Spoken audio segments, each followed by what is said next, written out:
về mở cửa vô minh, khơi dòng suối mát nối tình chúng sanh. Phật về cho đất thêm lành, cho hoa thêm nhụy, cho cành trổ bông.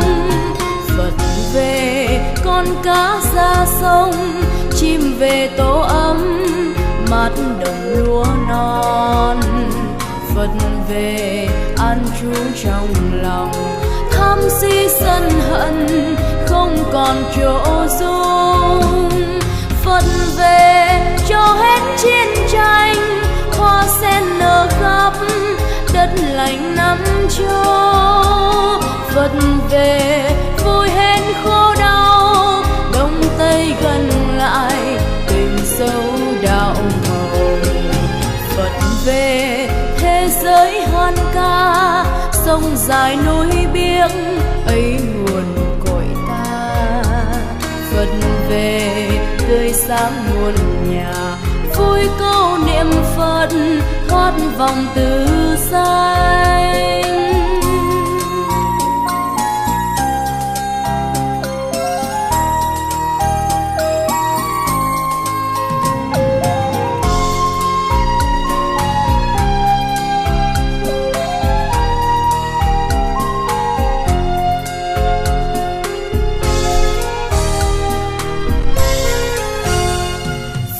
Về mở cửa vô minh, khơi dòng suối mát nối tình chúng sanh.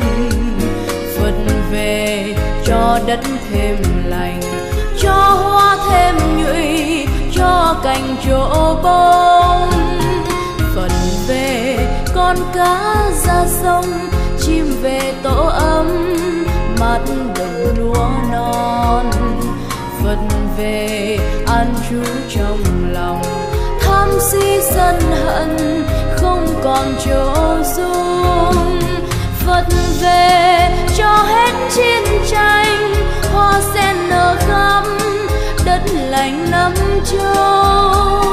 Phật về vui hết khổ đau, đông tây gần lại tình sâu đạo màu. Phật về thế giới hoan ca, sông dài núi biếc ấy nguồn cội ta. Phật về tươi sáng muôn nhà, vui câu niệm Phật thoát vòng tử sanh. Phật về thế giới hoan ca, sông dài núi biếc ấy nguồn cội ta. Phật về tươi sáng muôn vui câu niệm Phật thoát vòng tử sanh. Phật về tươi sáng muôn nhà, vui câu niệm Phật thoát vòng tử sanh.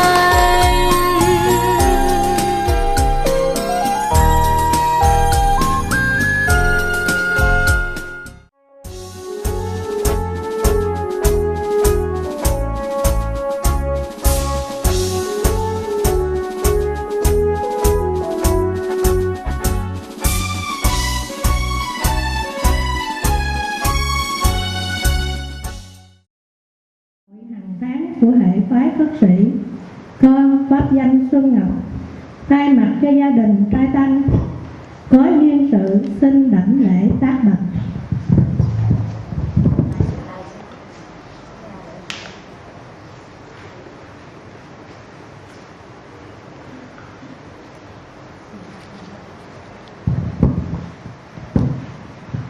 Mô Phật. Con người hãy có sanh là phải có chết, và cầu siêu cũng nhằm vào vấn đề sanh tử này. Thông thường ở các chùa hầu hết cầu an là cho người còn sống, và cầu siêu chỉ dành riêng cho người đã chết. Theo lời sư từng dạy, sống sao thì chết vậy, nên khi chết muốn siêu thì lúc sống phải có an. Trong siêu đã ngầm chứa an, khái quát có thể dụ cho an là nhân, là hạt giống, còn siêu vì mục đích thỉnh cầu sư hoan hỷ cùng tiên lời Phật dạy để ban bố một thời pháp nhằm khai tâm mở trí cho chúng con thấy rõ phải làm như thế nào có được an ngay trong cuộc sống hiện tại, để sau khi chết được siêu thoát khỏi vòng luân hồi sanh tử khổ đau. Nam mô Bổn Sư Thích Ca Mâu Ni Phật. Nam mô A Di Đà Phật. Mô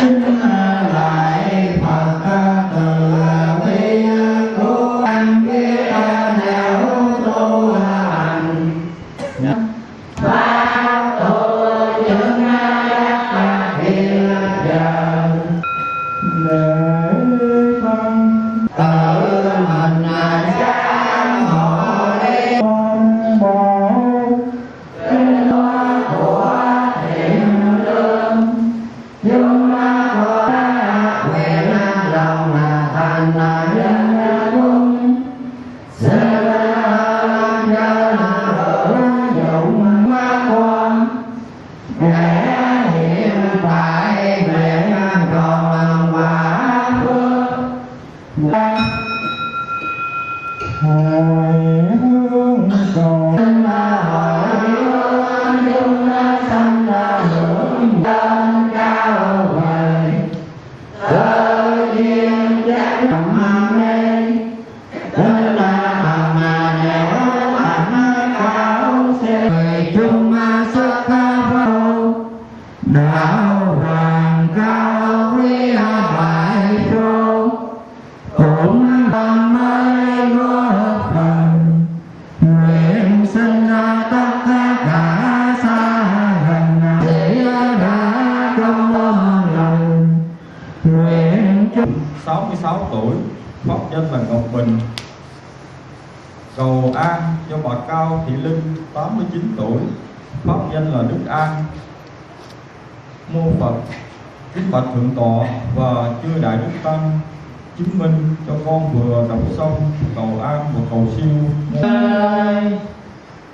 Xin Phật chứng cung dương này đã với cung dương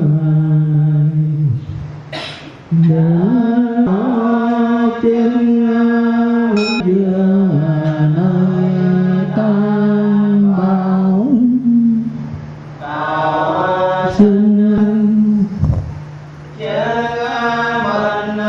tâm đưa tam bảo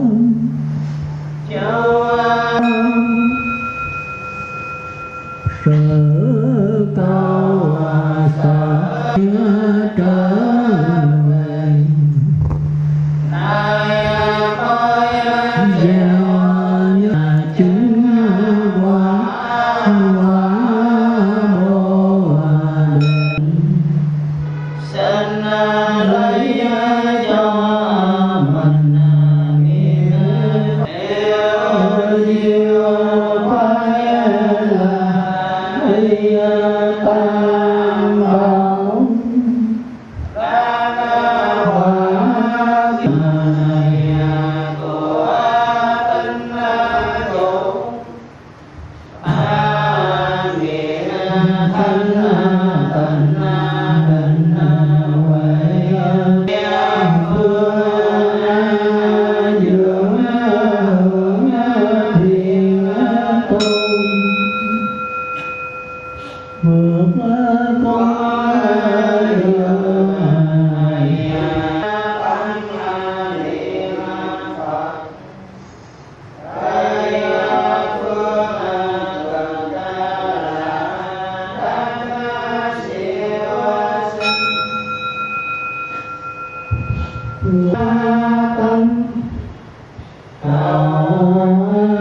Chúa tâm nguyện độ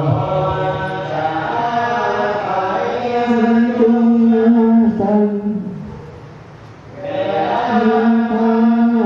siêu tâm người còn thời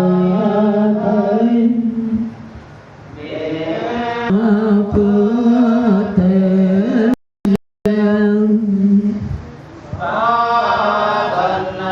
không tình đều thành Phật đàn kính lại con thầy phương giải con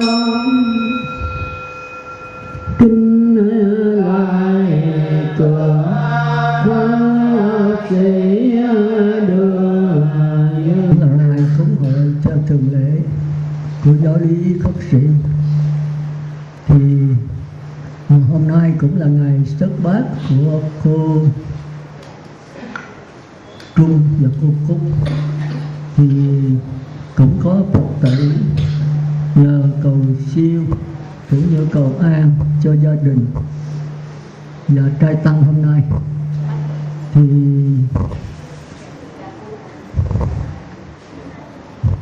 gia đình cầu siêu cho Tôn Sẹn lâm chung ngày 30 tháng 9 Tân Sửu hưởng dương năm 17 tuổi, và Trần Thị Chim pháp danh Hoa Ngọc lâm chung ngày 25 tháng 5 2001 hưởng thọ 93 tuổi. Trần Vũ lâm chung ngày 3 tháng 11 77 hưởng thọ 77 tuổi. Dương Liên Huê lâm chung ngày 19 tháng Giêng năm 1995 hưởng thọ 90 tuổi. Trần Sim Ngoán lâm chung ngày 6 tháng 5 năm 2006 hưởng thọ 75 tuổi. Trần Chịa lâm chung ngày 15 tháng 4 năm 2008 hưởng thọ 69 tuổi. Và Quỳnh Ngọc lâm chung ngày 7 tháng 6 năm 79 hưởng thọ 66 tuổi. Trần Thị Định lâm chung ngày 19 tháng 4 năm 2000 hưởng thọ 83 tuổi. Quỳnh Ngọc Khánh lâm chung ngày 17 tháng 6 năm 1985 hưởng dương 39 tuổi. Quỳnh Thời lâm chung ngày 21 tháng 8 năm 1985 hưởng dương 28 tuổi. Quỳnh Xíu Dú lâm chung ngày 19 tháng 5 năm 1979 hưởng dương 9 tuổi. Trần và cầu an cho Trần Thị Sơn pháp danh là Như Pháp 51 tuổi. Trần Ị pháp danh Như Hương 38 tuổi. Và Phan Ái Nhiên 33 tuổi. Trần Thị Ngó 63 tuổi. Và cũng xin cầu cho ông Phạm Văn Hai lâm chung ngày 19 tháng 2 2010 hưởng dương 44 tuổi. Và cầu an cho Phạm Văn Lan 79 tuổi, Nguyễn Thị Thức 70 tuổi. Và có gia đình ở Vĩnh Long, gia đình Hiền Ngọc Vĩnh Long xin cầu siêu cho ông Trang Thượng Bình pháp danh là Viên Giác lâm chung ngày 28 tháng 8 2004 hưởng thọ 88 tuổi. Ông Bùi Văn Thành lâm chung ngày 7 tháng 9 2003 hưởng thọ 81 tuổi. Bà Nguyễn Thị Thảo lâm chung ngày 12 tháng 2 2009 hưởng thọ 85 tuổi. Và cầu an cho bà Trịnh Bửu Kim Khoa pháp danh là Bửu Ngọc hưởng thọ 86 tuổi. Đó là danh sách của những người cầu an cũng như cầu siêu và trai tăng hôm nay. Còn ngoài ra ông Thiện Khánh đã đọc những cái cầu an cầu siêu phụ giúp thêm, không phải là trai tăng. Thì quý Phật tử sau đó cũng đã đọc kinh Tam Bảo cúng dường ngôi Tam Bảo vừa xong.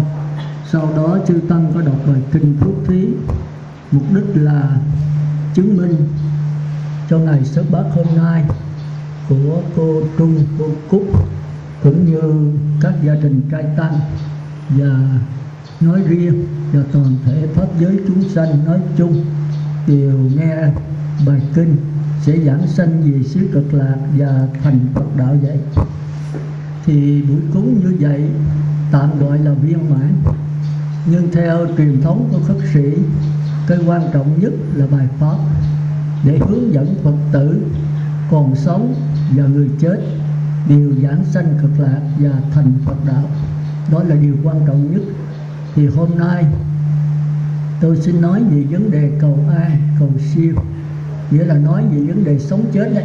Cái đó là quan trọng nhất của bất kỳ tôn giáo nào và của bất kỳ người nào có một cái ý thức về cuộc đời này. Thì chúng ta biết ai sanh ra rồi cũng để đi đến cái chết hết. Người chết là để đầu thai một cái thân khác, có khi thân người, có khi thân trời, có thân trâu bò heo chó, có khi thân ngạ quỷ địa ngục. Thì chúng ta thường thờ ơ. Thành ra Đức Phật khi mà đắc quả rồi, Ngài thấy tội nghiệp cho chúng sanh. Chúng sanh cứ mãi miết trong vấn đề sanh tử. Có lúc thì lên cõi trời rồi hưởng phước, sung sướng, hưởng thọ, rồi chìm đắm trong đó để rồi sa đọa trở lại. Thành ra trước Thái tử Siddhartha có 62 tôn giáo, nhưng mà chưa có đạo Phật. Đạo Phật là gì? Là chấm dứt con đường đầu thai, chấm dứt cái vấn đề luân hồi sanh tử khổ. Còn đạo người trời là cải sửa lên các cõi trời để hưởng phước, sung sướng, hạnh phúc, an vui, quan quyền vua chúa của cõi trời. Thì hết phước cũng phải trở lại thôi. Mà Phật tử thường thường không phân biệt được cõi trời với cõi Phật như thế nào. Thành ra thường lầm lạc cõi Phật là cõi trời, thành ra ở đó hưởng thụ. Cũng như chúng ta thấy vấn đề Vu Lan, thì đa số các chùa cả đến đúng hiểu lầm đề cái bản rất lớn. Tâm hiếu là tâm Phật và đạo hiếu là đạo Phật. Cái đó không phải sai, nhưng mà không đúng. Rồi nói chúng con bắt chước theo một kiền liên, ngốc xì, làm sao so với một kiền liên được. Mình độ có một cha một mẹ thôi, mà trong lúc đó một kiền liên độ vô lượng cha mẹ. Thành ra Đức Phật mới nói muốn độ vô số cha mẹ thì chỉ có ngày rằm tháng 7 chư tăng hội họp về đủ hết. Thì nhờ cái quay thần của chư tăng thì mới độ hết được. Còn chúng ta giỏi lắm độ một cha một mẹ thôi. Nhưng mà như vậy không phải là sai. Nếu chúng ta độ được một cha một mẹ thì chúng ta đừng có dừng ở chỗ đó, đừng có tự mãn ở trong vấn độ một cha một mẹ chúng ta làm cái bàn đạp để bước ra một kiền liên là độ vô lượng chúng sanh. Mà Phật tử không dám. Nghe thì ai cũng thích nữa nè, thấy không? Nhà có lúa than hồng cạnh gì đó, thấy không? Thì trời ta có bài thơ đó: trục lợi tham danh mãn thế gian, bất như bá nhạc bá nạp đạo nhân gia kê hữu thực than qua cảnh, giả hạt vô lương thiên địa khoan, thú quý vinh hoa nan bảo thủ, luân hồi lục đạo dị từng vời, khuyên quân tạo mít tu hành lộ, nhất thất nhân thân dạng kiếp nan. Đó là tiếng Hán. Dịch ra tiếng Việt đó là hám lợi tham danh chặt cả trời, chi bằng áo giá đạo nhàn chơi. Tức là xuất gia khất sĩ. Hà nội vô lương lượng khắp trời, phú quý vinh hoa không vẹn dự, luân hồi sáu nẻo khổ chơi vơi, thương ai sống khá đường tốt niệm, kẻo mất thân người khổ lắm thôi. Thì chúng ta thấy là chỉ có người xuất gia thì không có một cha một mẹ nữa, mà có vô lượng cha mẹ thì mới có thể độ được. Thì chỉ có Minh Đa Quan thôi. Sau khi thấy rằng cái đạo Phật nó quá sức, thành ra nhiều khi bên chùa hoặc là bên các tôn giáo bạn chỉ độ cha độ mẹ thôi. Thì cái đó đúng nhưng mà quá nhỏ hẹp, quá nhỏ hẹp. Thành ra chúng ta nghe cái câu chuyện của bà Mạc Thị Phu Nhân với vua Ba Tư Nặc thì chúng ta mới thấy cái lòng của mình. Vua Ba Tư Nặc thì nói là thương vợ thương mẹ, thương vợ còn hơn mẹ nữa đó. Thì đúng vậy, ai lo cho mình nhiều thì thương mà nó nhiều. Thì chứ ái khanh thương ai nhiều hơn hết.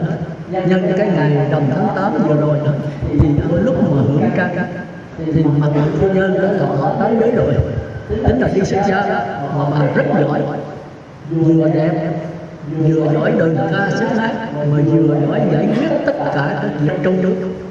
Các quan không bằng mà thành ra khi mà có cái việc gì mà bất trắc thì nhà vua là cái việc trong nước thì bá ban đi đến đủ thứ nhiều cái vấn đề không giải quyết được, thì Phật tử thấy Phật tử ngoài đó phải thấy mệt rồi.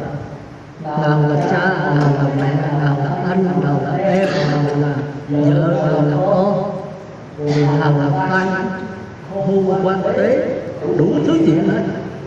Rồi giữa cha mẹ mình với cha mẹ bên chồng mình là hiểu lòng làm xử làm sao, rồi giữa con mình với con bên chồng đó là hiểu lòng xử làm sao, thì chúng ta thấy là nó khó xử. Thành ra có quyền lợi, có bổn phận thì phải có trách nhiệm. Còn người tu là có quyền lợi không có bổn phận không có trách nhiệm, mà có vô lượng quyền lợi, tức là vô lượng cha mẹ, vô lượng con. Thành ra thái tử từ xưa đó thì đã thấy cái chỗ đó rồi, thấy nếu mình ở trong cuộc đời là không giải quyết được thì cái vua mình là cái chỗ mà tất cả đều soi bói muốn giết ông vua để chiếm ngôi.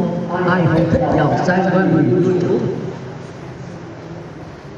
Còn nếu đi tu rồi đó thì không ai thích. Như Phật tử thấy tôi thấy thọ 5 giới chứ còn 8 giới là không có người nào dám thấy chết được trong 5 giới đâu. Mà 5 giới thời buổi này chưa chắc giữ tròn. Thọ thì có thọ, mà giữ thì chắc là khó giữ. Nên nhất là cái giới đầu sát sanh. Thì có người lại mét tôi nói mấy em Việt Nam giữ cái giới sát sanh không được tôi xưa rồi. Ăn 10 ngày chay còn 20 ngày ăn mặn, xưa nói tôm khô cá tép, nó ra nó vứt hủ tiếu thịt bò, hủ tiếu thịt heo. Như vậy là đâu có giữ tròn 5 giới xưa. Tôi nói cái đó là tôi giảng theo đạo Phật thôi. Mỗi người phải trách nhiệm lấy cái số phận lang thang của mình.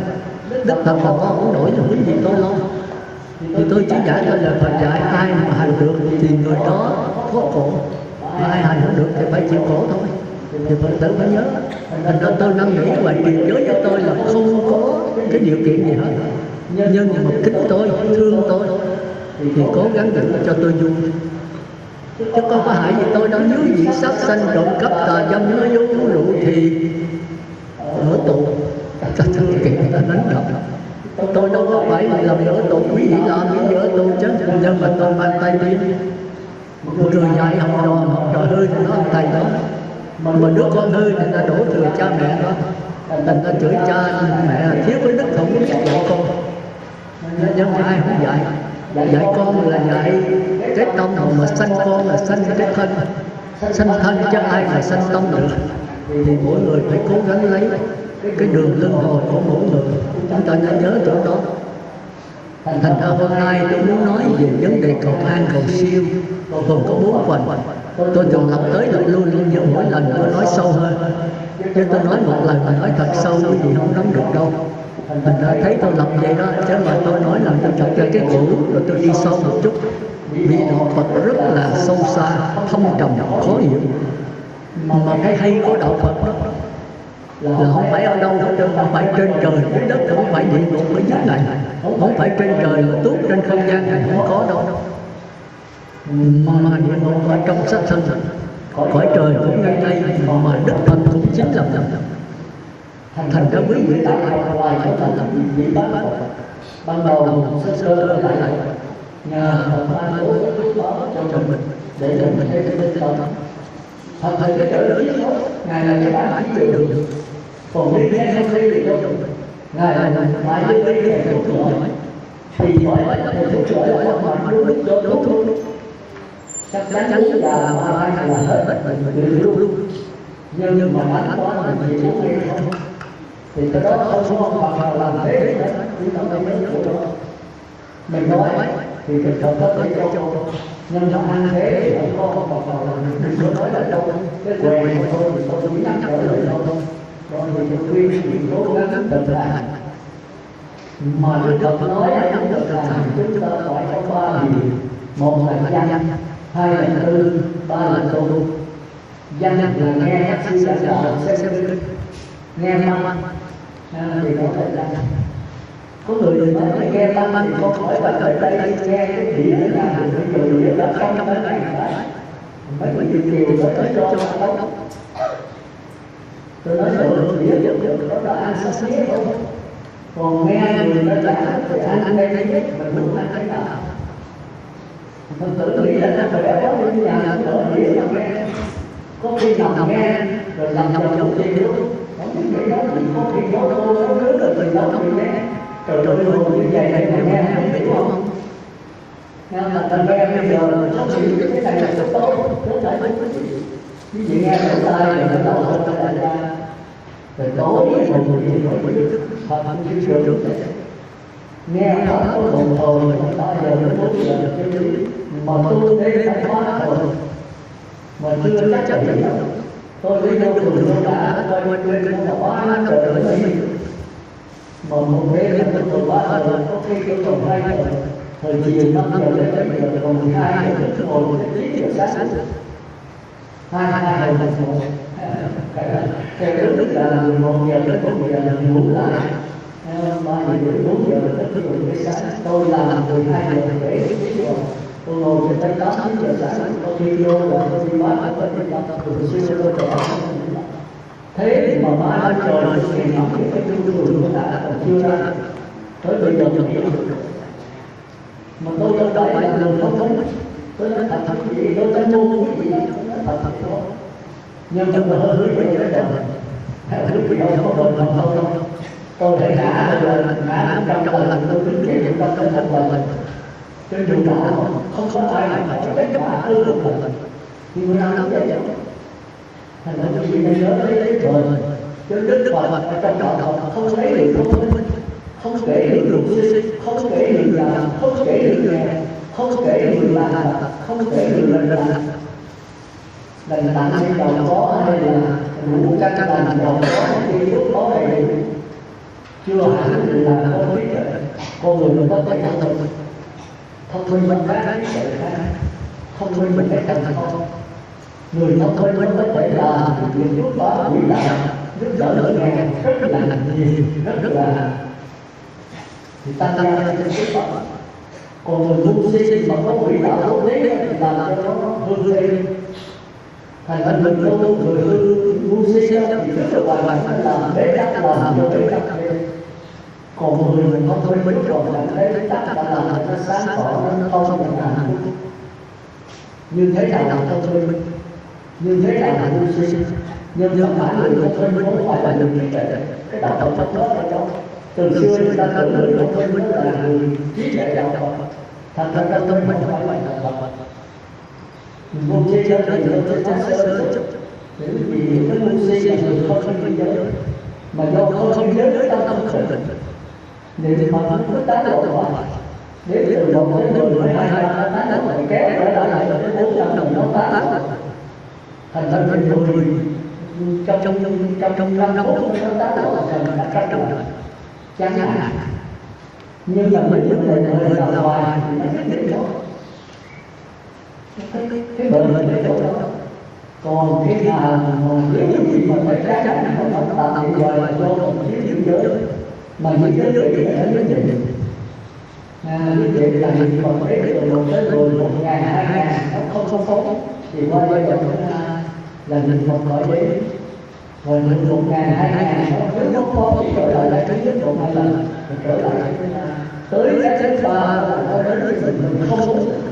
Khi những dụng tử thì Phật mà nhất định nó lọt ra đây thì nó sẽ tiêu diệt chỗ đó.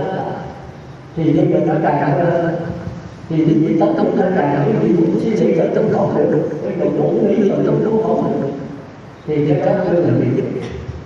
Người này sanh khỏi bệnh, nếu không phát hiện, còn muốn sanh khỏi bệnh thì sẽ phát hiện. Thành quý vị phải nhớ lớn cái đó. Thành hôm nay mới nói cái đó là thành tôi chia là 4 phần. Phần thứ nhất là quý vị thường biết lòng, cầu an, cầu xin, cái tâm, khai thị, cầu phước, cầu tài, cầu lộc, cầu thọ. Bây giờ quý vị cầu rất nhiều. Quý vị làm cái hình thức quá lắm. Quý vị không sống được cốt lõi. quý vị cầu đi cái chế yêu cầu mà có siêu vượt ngoài bờ thì chút xíu mình nhỏ thôi. Chúng ta cầu trên đường chết không, còn người sống không có. Mà chúng ta nên biết là sống sao thì chết. Cái sống chết không phải là không phải là những chết thì có linh hồn của cậu, nhưng mà thay đổi mà nó liên tục nó không có kết quả. Còn về cái xác là dân thì chúng ta phải nắm giữ cái linh hồn ngay bây giờ. Mình ngay bây giờ thì chúng ta tại sao bây giờ thì người xưa có nói là dùng cái gì để nhân đi sanh hóa giả thì dùng cái lai thế hóa đi sanh tác giả thì dân dân thì là toàn ai biết như xưa khá nghe nhiều quả bây giờ hưởng lên muốn biết quả báo sau này thì ngắm nhiều tội phước ta hay đang làm muốn biết như xưa là đạo đức thành tạo như thế thì chúng ta hiện tại ví dụ muốn biết hồi xưa trồng chanh hay trồng cam hay trồng quýt thì họ chọn đi ba bốn năm trồng trước trồng bây giờ giống như cây chanh thì rồi trước nó chắc chắn thì bây giờ để ủng hộ chanh nó khóc nên lấy chanh cô giá thì tôi để ủng hộ thì mình chỉ nghĩ cái chuyện thành ra các bạn ai biết cái phim xưa tạo cái gì thì cái quả bây giờ hưởng lên muốn biết quả báo sau này lên cái chanh thì nó nhiều đồ nước ta đang làm thôi mình nếu không chanh để không sẵn thì trong tương lai ấy năm khỏi phải có tương lai thành tất cả đều nằm trong hiện tại thở vào tâm tĩnh lặng thở ra những cực an trú trong hiện tại giờ phút đẹp tuyệt vời quá khứ đau khổ nhưng hiện tại có thể hạnh nó cứ đau khổ hiện tại đau khổ nhưng hiện tại thì còn nó tốt chuyển nghiệp bước dậy mà đi ca chi không ai biết thẳng không hề dễ dãi ai không phải giải quyết được thì chúng ta phải hiểu bất cứ người nào cũng phải trả là một dạng cả trăm có người đã cả ngàn nhưng mà rồi thì cũng biết chạy đi một cách thẳng thốt thì do cái thời mình đi thành ra tôi đang nghĩ gì phải cần mình đừng có cái đầu quên luôn thì sẽ sẵn sàng mà bất cứ không phải cô bất cứ là gì thì đời mình không hướng được tất cả nhớ ở đó thành cầu ai siêu cầu ai quý vị thường dùng cho cuộc sống cầu siêu cho trường chết làm như sống chết là hai cái khác nhau thật sự chỉ muốn rất là dễ sợ nhưng mà sợ chết nhau không phải cái tập phải chết là đó 10 tuổi đầu 12 sợ nhưng mà có cái không biết cái đó ở đâu ở ngay trong cuộc sống ngay trong sống đúng là tôi nói cái đó là quý vị chưa nhận được từ từ tôi nói chuyện tới cái gì trước rồi mình tới cái gì là không còn gì mất còn gì nữa thành ra quý vị nên nhớ hôm nay nhắc lại cái cầu ai thì không phải từ sống không bị chết chặt đâu mà sống chết chặt rồi mà bây giờ thực tế là còn sát thôi thì mình cầu ai cũng sẽ có thể mình đi được đi rồi chết lên hồn nó không mà quý vị nhớ biết không phải sát thân mà hiểu biết trở lên thành khi hiểu chết rồi hiểu cái còn cái thể xác của những cái áo đó khi họ có hư rồi cái làm sống thấy dễ dàng mà làm sống phải làm cũng những cái đường điện khi có thể nhận được đường điện và đường điện chỉ là cái đường điện dưới mình vượt cái vấn đề này thì phải lấy thành đây bây giờ thì phải nắm được cái đường này thành ra bây giờ nó lấy cái tỏ nghe tai của mình nó đi thành ra không phải nó lấy cái tỏ nghe mình ngửi mình ngó mình đi bằng thì thấy là quý vị không thể biết cái này thành ra tôi hỏi nó đi bằng hết nó hỏi là chắc chắn thì người nào nó nghe hay là còn những người nói lại bác sĩ sư cả đời đời bác sĩ thấy là không thấy là mắt có mắt mình sao thấy rồi nó không có mắt thì thấy nó đọc học mình không có mắt mình sao thấy tới chừng mấy điều rồi thì không có tai sao nghe không có chân làm sao chặt chân được không Thì mình nghe thấy nó nói rất đúng. Nhưng mà nếu không có linh hồn có chân đi được không? Người chết có chân sao không đi? Còn bây giờ chặt chân mà nếu mà đáp lại nữa thì mình vẫn đi được đối tượng. Hay là cặp cái nạn vô thì vẫn đi khập khởi với cái linh hồn còn. Nhưng mà không được bằng cái trước thôi. Thành ra linh hồn còn là còn tất cả. Mà linh hồn mất tất cả. Mà linh hồn là vĩnh viễn không mất. Nó chỉ là phát hiện trong thể xác rồi thiếu điều kiện thì nó ẩn, mà có điều kiện nữa thì nó hiện. Cái linh hồn nó không phải là duyên khởi chu kỳ, nó không phải có hình có tướng ráp lại, mà nó chỉ là có hình như cái luồng nước chảy. Thì cái đó quý vị sẽ tìm hiểu sao, tôi sẽ nói trong phần thứ 2. Thì quý vị tìm hiểu trong con người mình, nó đừng có nhìn ở đâu xa, nhưng mà ít nhất quý vị nhìn vào con người mình ở mấy trăm ngàn lần thì quý vị thấy thôi.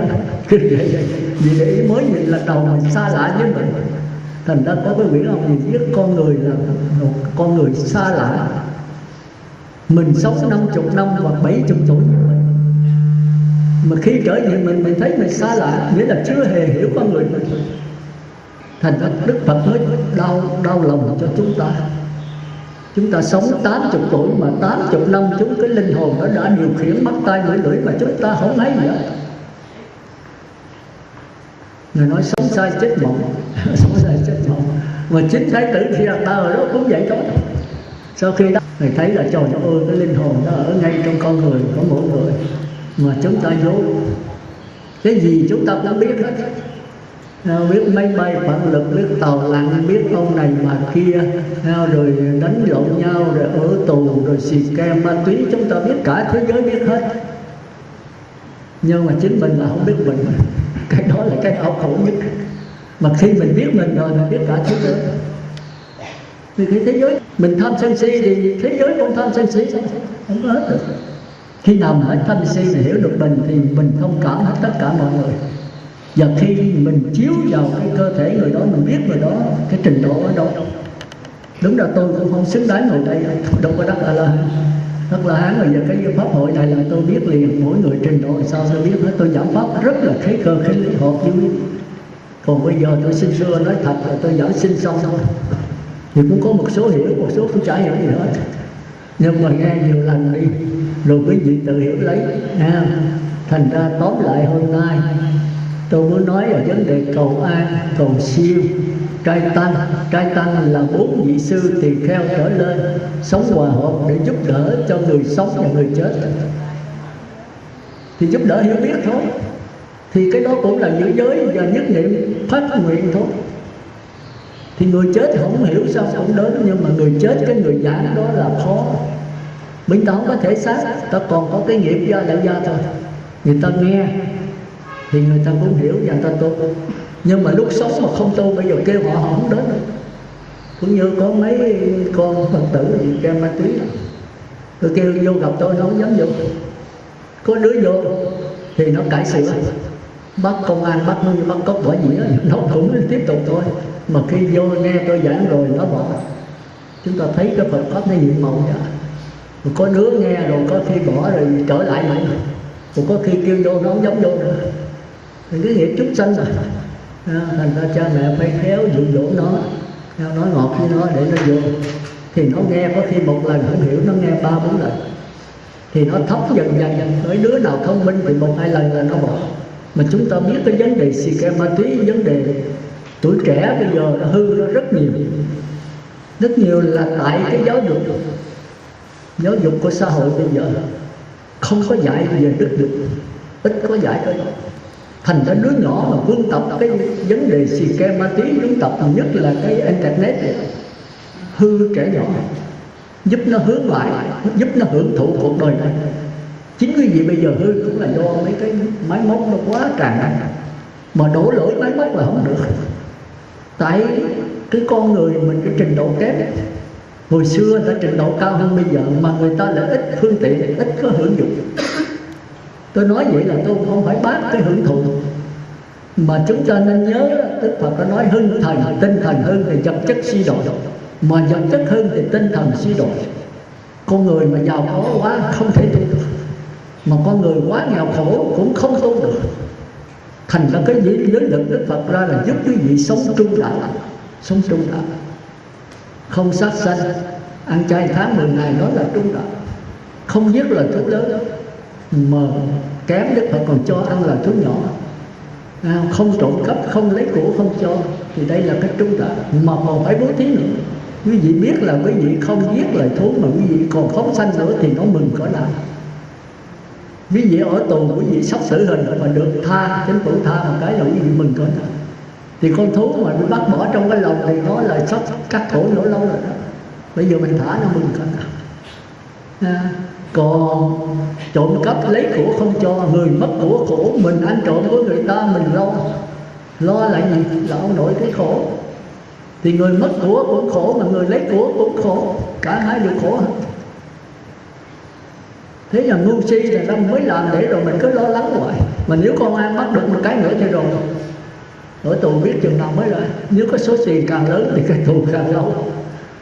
Chúng ta nên nhớ. Còn nếu tham nhũng của công của chính phủ thì còn giữ được. Còn tà dâm thì khỏi nói rồi. Nếu mình phá gia can người ta thì gia đình nó đau khổ, mà mình có yên không? Nó độc mình không biết lúc nào nó đi thưa được. Thì người bị phá gia can khổ, người phá người ta cũng khổ, cả hai đều khổ. Còn sống mà tiết dục thì chúng ta thấy có vợ có chồng mà sống chung thủy nhau ấm áp. Ông bà cha mẹ chúng ta thấy nhớ là đã sống 90 hai bà vấn là yên ấm với nhau, không có vấn đề gì. Bây giờ ly dị nhau con bữa, nhất là mấy người Việt kiều, tôi nghe Phật tử Việt kiều vậy đó, họ bởi ly dị nhau con bữa, lấy ông này rồi bỏ lấy ông khác, một cô đã 7, 8, 9, 10 ông. Chết rồi, thế giới mà mấy đứa sinh con nữa làm sao dạy nó. Bây giờ nó tràn qua tới Đông Phương mình. Đông Phương mình bây giờ tôi thấy cũng ly dị, đụng tới là ly dị bắt chước theo Tây Phương. Cái tốt mà không bắt chước mà đi bắt chước cái xấu. Rồi về cái mà như kêu mấy đô la nó lớn, 100 đồng nó bằng mấy triệu mình ở đây. Thành ra mấy cô gái mà trẻ thì khoái Việt kiều, qua bển là mới biết khổ. Vì ta nói cái dòng tình ái nó công, kẻ hồng ra khỏi là người mong bước vào. Thì chúng ta cũng thấy là tại cái hiểu biết mình quá kém, mà cái hoàn cảnh thì nó quá nhiều. Thành ra người xưa nói là biết đủ tức là đủ, mà đợi đủ đến bao giờ mới đủ. Cái túi thơm mình không đói, mình có 1 triệu thì mình dòm lên thấy người ta nhiều muốn tới 2 triệu, 2 triệu dòm lên mới thấy có người cao hơn mình muốn 10 triệu, 10 triệu rồi dòm lên là thấy có người có cả tỷ, rồi dòm lên nữa thì thấy muốn làm sao cho có cả tỷ lên mới thấy có người cả 100 tỷ. Bước hoài bước tới chừng nào xuống vô lò thiêu thôi. Mà vô lò thiêu có hết muốn chưa? Chưa. Nhưng hết muốn là không còn đầu thai nữa. Còn muốn thì còn đầu thai trở lại. Nhưng mà nếu làm ác thì đầu thai làm người được không? Chừng nào mới có cái dụng đó. Cái tâm mình giống loài thú, thì thân người mà tâm thú. Thì tâm thú thì cái linh hồn thú là phải tìm con thú, nó làm sao tìm người nữa. Cái số vốn mình không có. Thành ra quý vị đừng có tưởng là ông Địa Tạng phạt mình, ông Diêm Dương ở dưới thập điện Diêm Dương phạt mình. Thành ra chúng ta nói thập điện Diêm Dương là thật ra là sai. Nếu vậy thập điện Diêm Dương không có hả sư? Không có là trật. Chúng ta phải hiểu cái đó. Một người Phật tử là phải rành cái đó. Thập điện Diêm Dương là do cái gì tạo? Ở ngoài có không có? Công an có không? Nó không là sai, mà nó có là trật. Đối với người Phật tử là công an không có làm phạm pháp gì đâu mà vô trong đó ở tù. Nhưng mà đối xì ke ma túy thì công an là có thật. Vô như bắt cóc bỏ dĩa. Vậy là công an là do xì ke ma túy nó tạo ra. Còn cái chùa Tịnh Xá Ngọc Dân này có hay không? Có là sai, mà không có cũng trật. Ví dụ như chỗ đó không Tịnh Xá Ngọc Dân có người Phật tử, mà đối với kỳ ca ma túy mấy người nhậu cờ bạc mà không có biết cái Tịnh Xá này ở đâu đâu. Mà nhậu tối ngày có biết trời đất khỏi bạn nhậu rồi không biết. Thành ra quý vị phải nghiền ngẫm cái sâu xa này để thấy là cái cuộc đời này có hay không là do chính mình tạo. Cái đau khổ là do mình tạo, mà cái hạnh phúc cũng do mình tạo. Mà Đức Phật không chịu. thì nó hạnh phúc này hạnh phúc hơn đau khổ, thế là cái xiên gian đó. Ngài muốn là sao thoát khỏi tất cả sự, mà các tôn giáo bây giờ chưa tìm được con đường đó. Cho nên bây giờ cũng vậy đó, đang bỏ xiềng sắt qua cái xiềng sắt. Ai cũng muốn giàu sang, ai cũng muốn đầy đủ tiện nghi hết. Tôi vô mấy cái nhà đi bán, mấy nhà nghèo nghèo, tôi nhìn vô bây giờ cũng ngon ạ. Có cái tủ ở giữa, có chén bát rồi kiểu không để trong đó, trên nó có cái truyền hình, nhà có 3-4 cái quạt máy, có cái tủ lạnh, trời ơi đầy đủ quá. Các chùa bây giờ cũng vậy. Có tôi đây là tôi không muốn tôi. Thì Phật tử nói sư là khổ lỗ sĩ. Thì Đức Phật đã nói nếu quá đầy đủ là không được. Thì quý sư rớt hết. Rồi sẵn qua tôi mới nói với Phật tử là thấy ở đây nghèo quá, đi các chùa khác rồi so sánh. Trời ơi chùa người ta tịnh xá, người ta sư nói là tịnh xá là khất sĩ, sao khất sĩ ở đây tệ quá. Các nơi người ta khất sĩ, người ta có tịnh xá lớn, người ta đủ tiện nghi, nào có tủ lạnh, nào đủ thứ ăn uống này 3 bữa. Quý vị tu theo Phật, theo giới lực hay quý vị tu theo người ta có thể làm, người ta không dính mắc. Thì cái đó tôi không biết, nhưng mà tôi làm là tôi dính mắc. Quý vị phải nhớ, ở đây đó, quý sư là toàn học trò khó, đang tu học chứ chưa có ông nào thách đó. Tôi cũng là phàm tăng đó. Thì nếu quý vị mà lo cho tôi đầy đủ quá thì tôi rớt cái bệnh. Thì tội nghiệp cho tôi, hai nữa cũng tội nghiệp cho Phật tử, có ai mà hướng dẫn. Quý vị ở cư sĩ làm sao mà tu giữ giới cho kỹ được, chỉ có người xuất gia thôi. Mà người xuất gia quý vị dồn cái vật chất cho nó đầy nhóc hết trơn rồi, nó làm sao tu? Nó đâu phải là thầy giáo, nó đâu phải đắc quả gì đâu, nó là học trò thôi. Mình phải biết cách nuôi học trò thì sau nó mới thành thầy giáo được. Thành ra Đức Phật nói là cái ngôi nhà Phật giáo nó còn hay không đó là do tăng ni. Nói là mấy cái cột cái mà tăng ni mà hư một cái rồi nó dòng Phật giáo không còn. Còn cư sĩ mấy vị đó, nam nữ đó là mấy cột con thôi. Nếu có gãi đi đó thì ngôi nhà nó xiên xẹo chứ nó không có sạch. Còn tăng ni là cái cột cái này, gãy một cái là tiêu diệt. Mà tăng ni muốn còn hay không là do Phật tử, do thiện nam tín nữ. Thiện nam tín nữ phải hiểu giới luật. Các nhà sư sống trung đạo không, ngày ăn một bữa. Thì ở trong kinh có viết đó gì mà về sự mặt đủ che thân thể, không xe xua, không vẽ phù hoa, tống y bá nạn nhu hòa, đám mây chở khách tha bà dân du. Thì cái đó còn trước nữa thì nghĩa là mỗi ngày một bữa nọ chơi, cũng vừa đủ sống lại vừa trao tâm.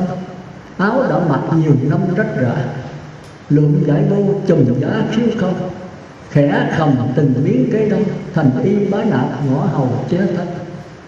Thì quý vị thấy là tu thì cũng phải đơn giản chứ không phải là khổ hạnh. Khổ hạnh là dịch đói, Đức Phật Ngài ăn 7 hột mèo, quý sư Ngài có một bữa ngõ trứng.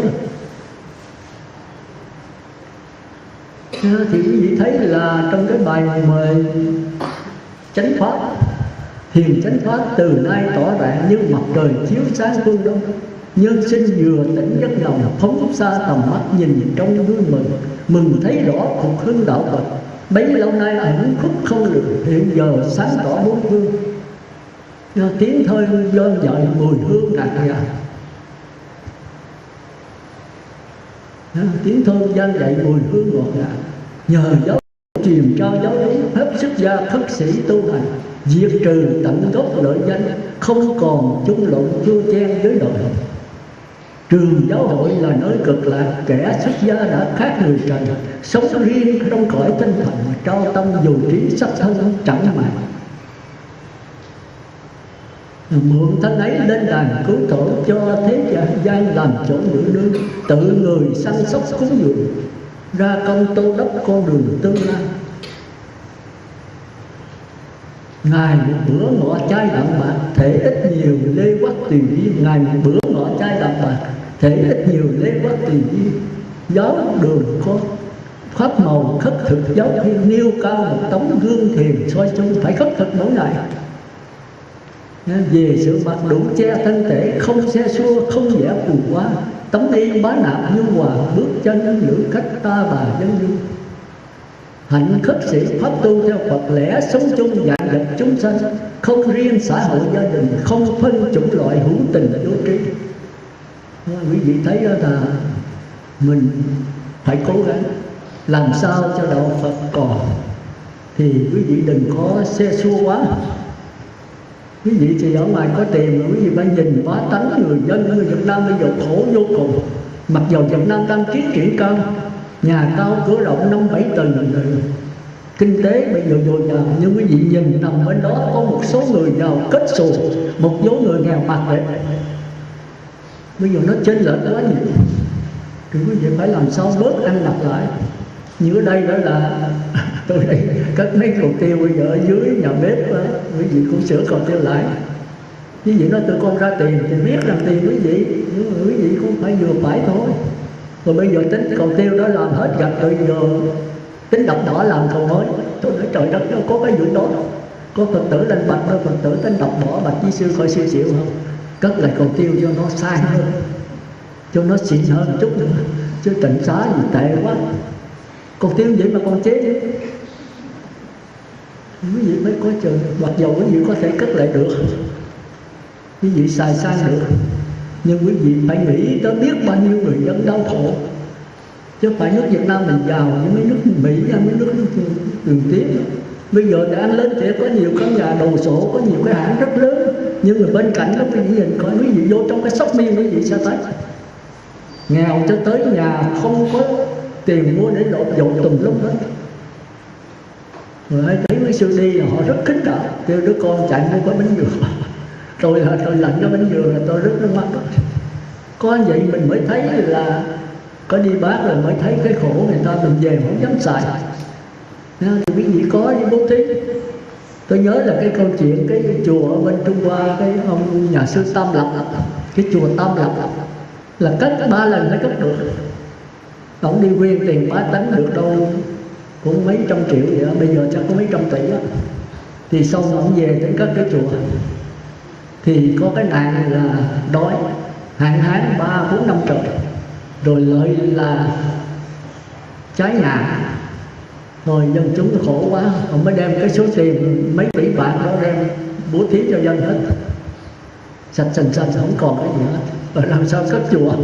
Ông đi xin lần thứ hai, xin lần thứ hai về rồi cái tính cất cái chùa rồi thì gặp cái nạn dịch, tức là cũng như là ung thư hay cái gì đó, là dịch nữa là có cúm này kia, rồi dân chúng chết nhiều quá. Bây giờ ông phải đem số tiền này đem giúp đỡ người dân nghèo. Rồi cuối cùng là sạch sành xanh luôn, phải đi xin lần thứ 3. Lần thứ 3 thì không có gì xảy ra, không mới cất được cái chùa.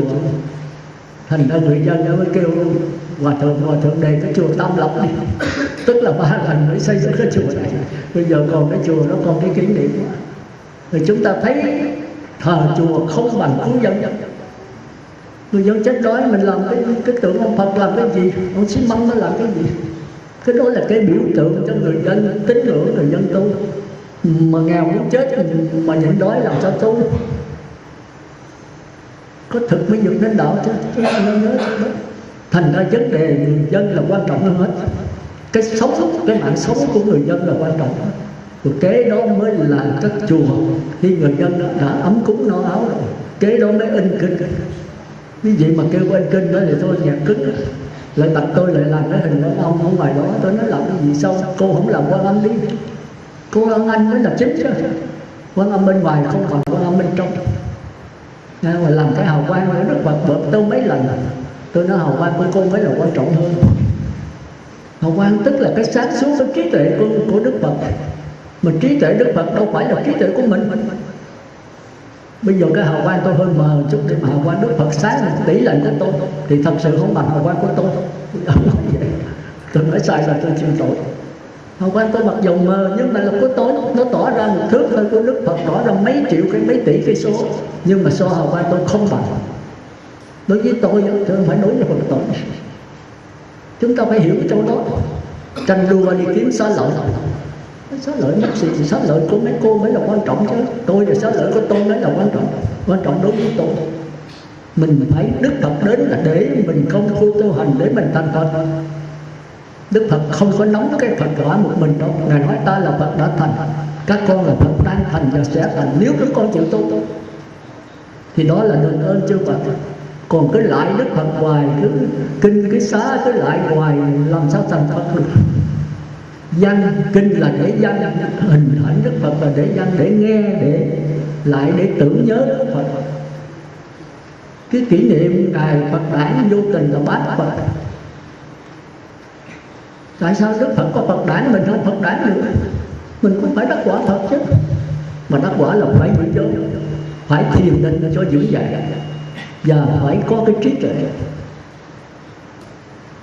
Trí tuệ là chấm dứt tham sân si, đó là trí tuệ. Còn đè nén tham sân si chạy trốn để thăng qua lên thì đó là đạo của người trời. Còn tham sân si khởi lên là chẳng biết gì hết thì đó là bốn đường ác. Chúng ta thấy trong cuộc sống chúng ta nhiều khi tham sân si mà mình không biết. Mà ai nói cái cực nó chỉ so sân với mình, không sân sao được. Nếu chị rồi chị mà sân với tôi vô cớ nó chửi tôi đúng là tôi đập nó nữa, cho đừng nói là sân. Như vậy là không được ác ngay trong hiện tại. Chúng ta thường làm sai là chúng ta không chịu, bao chữa hoài. Cái người đó vô cớ chuyện thằng bé vô cớ chửi tôi mà biểu tôi không sân sao được, gặp chị chỉ còn sân gặp 2 lần tôi thôi. Thì thường là đúng, mình không làm gì nó chửi mình. Nhưng mà gặp chửi Đức Phật thì thánh nhân người ta sân lắm. Nhưng đổ tư thằng bé này, để bỏ thằng bé này thì có thằng bé khác. Nó hoàn cảnh con khổ, nó chồng đậu tối này làm cho con đau khổ. Thì bây giờ mình bỏ ông chồng này gặp ông khác nữa làm sao? Hay gặp hoàn cảnh khác nữa thì sao? Mình lánh cảnh là không có yên được. Vậy sư rồi không lánh là làm sao? Cái này mới có đấy. Hãy làm sao thì không có yên được, làm sao là tìm pháp môn đè nó xuống. Thì người trời có 2 cách làm sao. Một là niệm Phật đè nó xuống, mà đè nó hơn nữa là sao? Sư đè hơn nữa, định lực mạnh kỹ lâu sâu đè. Và nó hơn nữa là sao? Sư thì đè nữa. Và nó hơn nữa thôi thì sao? Sư thì tan tạnh luôn, tan tác tàn tạ tới luôn. Đè cái nồi súp gen nó lên hơi, mình đẩy đè nó hoài, mình chịu nổ trên nó nổ. Phải nổ thì không còn cái gì hết. Thành ra Đức Phật thấy cái chỗ đó này không chịu. Nó được nhất thời thôi mà quá cái tải nó rồi là ê, tôi tới giết rồi. Rồi bây giờ cái pháp môn đó không được thì sao? Sẽ quán. Cái quán nó nhẹ hơn nha. Tự nhiên nhân cái quán là khôn hơn. Thành ra tướng niệm xứ của Đức Phật là chuyên vào cái quán nhiều hơn là cái chỉ. Mà chúng ta nên nhớ chỉ là định có thể không có quán, nhưng mà quán là phải có chỉ. Mình phải coi chừng ở đó. Tôi mà quán thì việc quán vô thường tôi ngã khổ đau. Quán mình với nó là quan cái, bây giờ mình trả. Kiếp trước mình chửi nó rồi nó chửi mình thôi bỏ. Hoặc là mình người tu mình hiểu biết nó là tướng ngu si thôi tha thứ cho nó. Hoặc là coi nó như bụi rác mình thổi xuống thôi. Có nhiều cách. Hoặc là người nói uống ly nước vô đó, hoặc là xách xe ông đã chạy lẫn cái cảnh đó thì nó khỏe hơn. Nhưng mà chạy rồi gì gặp thì sao? Thì cũng xanh nữa, xách chạy nữa. Thì quán không được thì quán cái cách quán. Có 84.000 cách quán hay là vô lượng cách quán. Mà cách quán nào cũng là chạy trốn hết.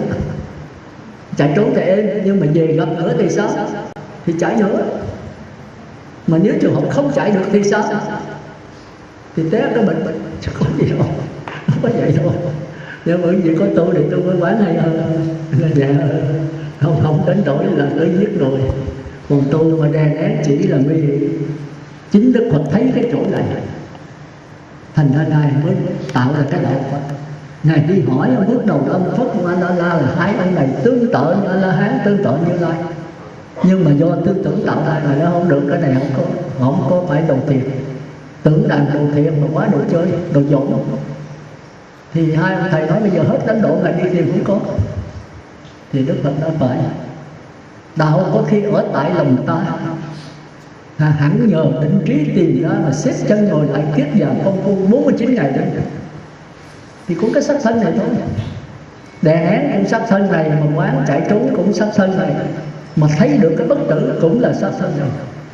Thường mình thấy một cái tham, cái sân, thường mình chạy trốn, mình đè nó xuống rồi mình phóng trốn. Ngài nói tại sao mình không nhìn thẳng vào nó? Mình sẽ sợ nó làm chi? Nó chửi mình sân, tại sao không nhìn thẳng vào cái sân này từ đâu mà đến. Mình tìm cái nguồn gốc nó không tìm, mà bây giờ mình chấp nhận nó rồi mình đè nén nó, rồi mình chạy trốn, mình dọt mình trốn.